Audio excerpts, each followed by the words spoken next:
twihuta cyane tugarutse makuru atugezeho kano kanya. Impinduka zihuse mu gisirikare no mu buyobozi bukuru bwa AFCM 23 twavuga ko ari ibintu bishobora kuba bigiye gutungurana cyane. Kuri izi mpinduka byaba bitewe n'iki cyangwa se byaba bigenze gute, turabigarukaho turebe ko ibintu byifashe. Hari amakuru mashya M23 yatangiye gutanga amafaranga muri banki zayo rwose cyangwa se muri banki yayo yitwa Kadeko.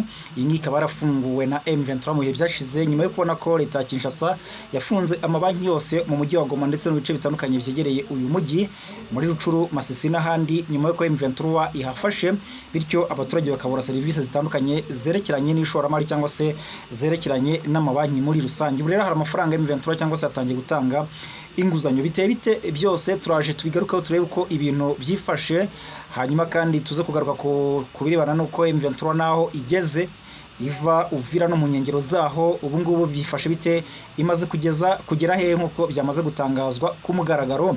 Hanyuma tunagaragaze ibyerekeranye cyangwa se imiterere y'urugamba cyangwa se ibiva ku mirongo y'urugamba ligne de front, turebe matokeyo ahava cyangwa se ibigendanye n'uko urugamba rwifashe naho rwerekeza kuri ubu ngubu. Turaza kubabwira rero amakuru mu by'ukuri atandukanye avuga ko Perezida w'Ubufaransa Emmanuel Macron yihanangirije cyangwa se yatanze yavuze ibitandukanye n'ibya Leta Zunze Ubumwe za Amerika yafatiye ingabo z'u Rwanda ibihano. Avuga ko ibi ngibi atabyemera habe na gato, ahubwo atanga umuti w'ikibazo muri aka karere k'ibiyaga bigari cyangwa se by'umwihariko mu burasirazuba bwa Repubulika ya Demokarasi ya Kongo. Biteye bite turaza kubigarukaho turebe uko ibintu byifashe, ndetse rwose tunavuga ku birebana n'intambara iri kubera mu burasirazuba bwo hagati, aho byamaze gutahurwa ko Arabia Saudite nayo yinjiye muri iyi ntambara mu buryo bweruye ndetse ikaba yaranarashe kuri Iran. Ibi ngibi biraza kuzamura umwuka gute w'intambara? Byose nibyo tugiye kurebera hamwe muri aya makuru. Nitwa Isaac Neza, reka twinjire muri aya makuru tudatinze cyangwa se tudakerewe, ahubwo icyo nabanza kugusaba mbere yuko twinjira muri aya makuru rwose no gukora subscribe cyangwa se s'abonner wakoresha igifaransa, ugakanda like ugakanda share kugira ngo usangize abandi amakuru tukugezaho. Ikindi kandi ukaba duha comment cyangwa se ibitekerezo, ni ibintu twishimira cyane. Hanyuma amakuru reka tuyatangire kuri iyi ivuga ko M23 yaba igiye guhindura ubuyobozi nk'uko yamaze kubitangaza. Abayobozi bagomba guhinduka nk'uko biri kuvugwa harimo witwa General Byamungu Maheshe Bernard. Uyu mwaka abasanzwe ari umuyobozi wungirije w'ingabo za M23, ubundi twavuga ko ari wungirije General Sultani Emmanuel Makenga, niwe mugaba mukuru w'ingabo za M23. Hakaba ushinzwe iby'ubutasi cyangwa se intelligence akaba ari Colonel Imani Nzenze, ndetse n'abandi bashinzwe ibigendanye n'ama operation n'ibindi bikorwa bya gisirikare nka General Baudouin Ngaruye. Abo bose rero biravuga ko baba bagiye guhindurwa cyangwa se bagiye kubaho impinduka zitandukanye, n'ubwo M23 bitangaje ariko bitaratangaza uko iyi mpinduka zigomba gukorwa. Ariko abari kuvuga ku ikubitiro nabo ngabo mu nzego zo hejuru. General de Brigade akaba Baudouin Ngaruye, hakaba harimo General Byamungu Bernard Maheshe, hakaba harimo kandi hakaba harimo rwose na Colonel Imani Nzenze. Abo bundi ni n'abantu bazwi cyane mu gisirikare cya M23. Hakaba kandi n'amakuru avuga ko ashobora guhita hanajyaho umuvugizi w'igisirikare cya M23. Muzi ko ubundi M23 yari isanganywe abavugizi babiri. Hariho umuvugizi mu bya politike ni Lawrence Kanyuka, nawe ukunze kuyivugira cyangwa se gusora amatangazo ya hato na hato atandukanye ku rubuga rwa X rwahoze ari Twitter n'ahandi hasohokera amatangazo ya AFCM 23.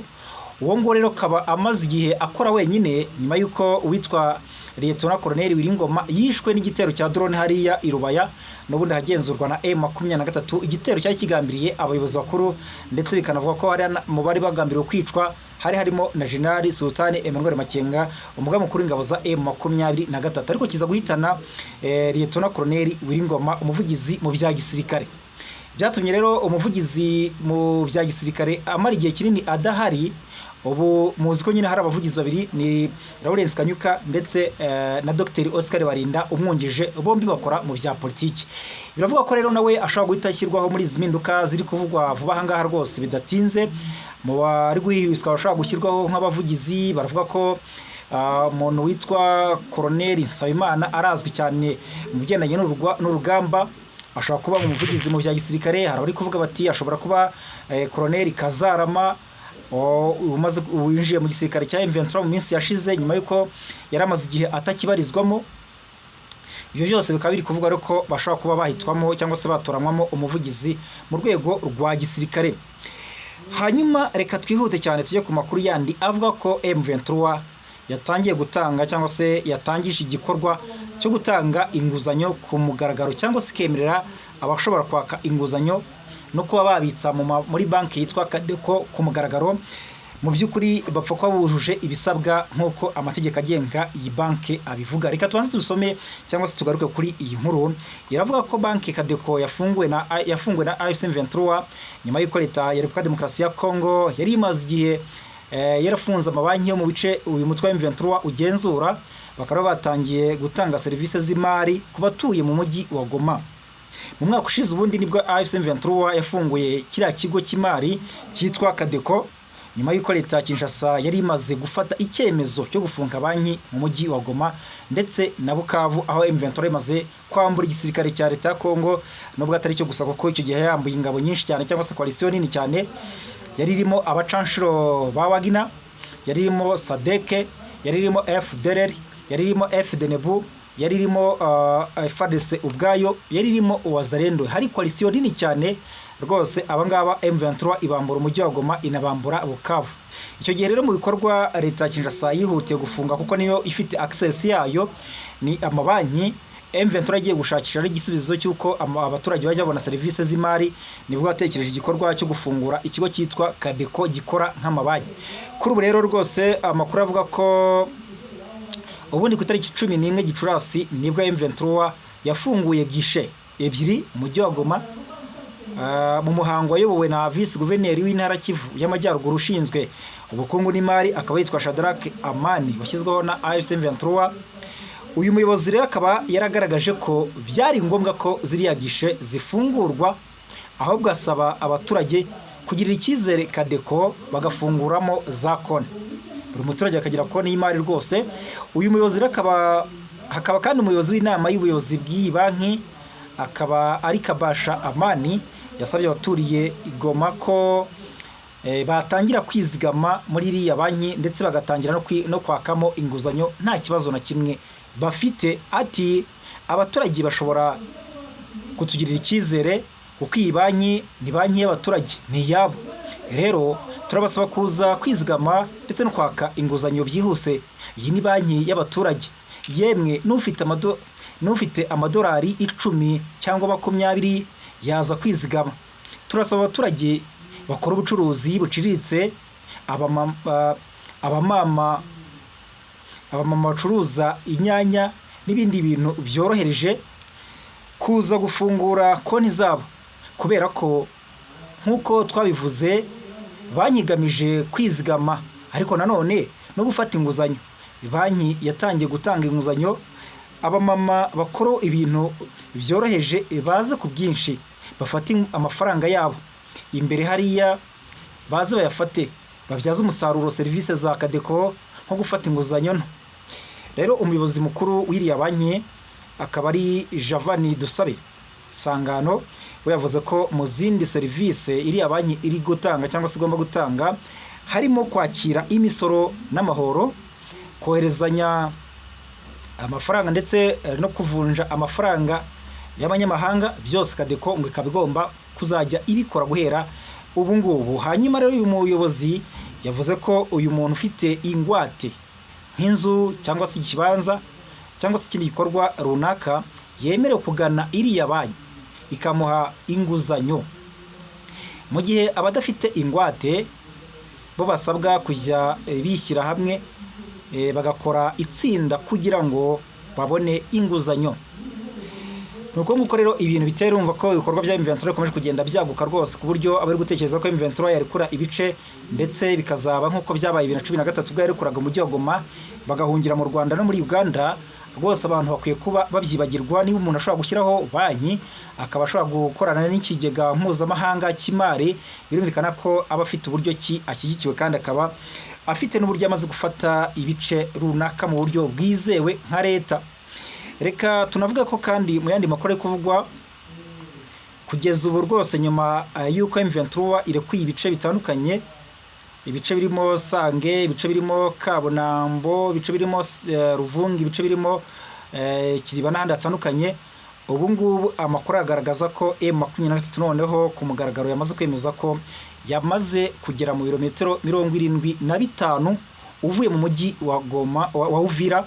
Ubwo ni ukuvuga ko bari ahantu bita Kamanyura, bari ahantu bita Gatogota, Ruvungi, ibindi bice bakaba bamaze kubirekura, byose bikaba byamaze kwemezwa ku mugaragaro. Abantu bamaze iminsi babona ko M23 iri kugendera kuri bice, ndetse bakanagaragara mu nzira berekeza muri ibyo bice bya za Gatogota na Kamanyura, ariko ntacyo iratangaza kuho yamaze kugera. Nyuma y'ibiro ingabo za Repubulika Demokarasi ya Kongo zatangaje ko zinjiye muri Ruvunge no gusubira buhoro buhoro mu bice byo mu kibaya cya Ruzizi muri Haut Plateau, nyuma y'uko M23 ihavuye. Ku gusubira inyuma rero ngo ni ingaruka z'igitutu cya gisirikare cya diplomasi nk'uko byatangajwe na Lieutenant Rigani Mbunji, akaba ari umuvugizi w'igisirikare cya FARDC muri Kivu y'Amajyepfo, aganira n'itangazamakuru rya RFI. AFC M23 yo ikaba rero yatangaje ko yamaze kugira mu birometero 75, ariko itangaza ko yabikoze mu buryo bw'amahoro, ko nta kindi atari ugutsindwa, kubera ko nane sasu ryayirashweho, kugira ngo umuntu avuge ko ari intambara ikomeye cyane cyangwa se ari uguhunga urugamba, bityo ko ibyo bintu byose bizajya bikorwa mu nzira y'amahoro, nk'uko yo igomba kugendera ku mategeko mpuzamahanga agenga intambara. Reka tubabwire ko kandi mu yandi makuru, perezida w'Ubufaransa Emmanuel Macron yatangaje ko ibihugu by'i Burayi bidakwiye kwihutira gufatira u Rwanda ibihano bishingiye ku kuba Leta Zunze Ubumwe za Amerika zarabikoze. Abisaba gushyigikira ibiganiro bigamije gukemura amakimbirane. Ati rwose igihe simbona ko inzira y'ibihano ari inzira nziza yanatanga umusaruro w'amahoro yifuzwa mu karere ka Afurika y'Iburasirazuba cyangwa se k'ibiyaga bigari. Ati ntitugendere ku byakozwe na Leta Zunze Ubumwe za Amerika zahubutse bagafatira ibihano u Rwanda cyangwa se ingabo zarwo. Mu ntangiriro za Werurwe 2026 Amerika yafatiye ibihano ingabo z'u Rwanda na bamwe mu bayobozi bakuru bazo, ibashinja guhungabanya umutekano mu burasirazuba bwa Repubulika Demokarasi ya Kongo binyuze mu gufasha ihuriro rya AFC M23, ibintu u Rwanda rwahakanye inshuro nyinshi, ruvuga ko rwose ntawe ruhuriye n'abanyekongo barwanira uburenganzira bwabo bagize M23, ahubwo ko ikibazo rufitanye na Kongo Kinshasa ari uko Kongo ikorana n'umutwe w'iterabwoba wa FDLR ugizwe na benshi mu bagize uruhare muri Jenoside yakorewe Abatutsi mu Rwanda mu 1994.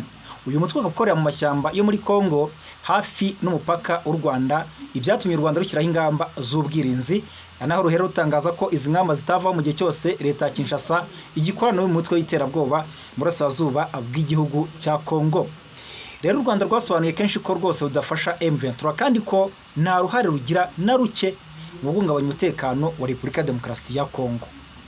Nibyo ngibyo rero mu kiganiro rero yagiranye na France 24 ubwo yari muri Kenya, yabajijwe impamvu EU cyangwa se umuryango w'ubumwe bw'i Burayi utari gufatira u Rwanda ingabo z'u Rwanda n'abayobozi bazo nk'uko byakozwe na Amerika. Emmanuel Macron rero asubiza ko u Burayi ushyigikiye ibiganiro by'amahoro kurusha ibihano. Ati dushimangira uruhande duhagazeho rwo gukomeza kuganira n'abo bireba bose, tunyuze muri iyi nzira nziza kandi yoroshye, kubahiriza ubwigenge n'ubusugire bwa Repubulika ya Demokarasi ya Kongo no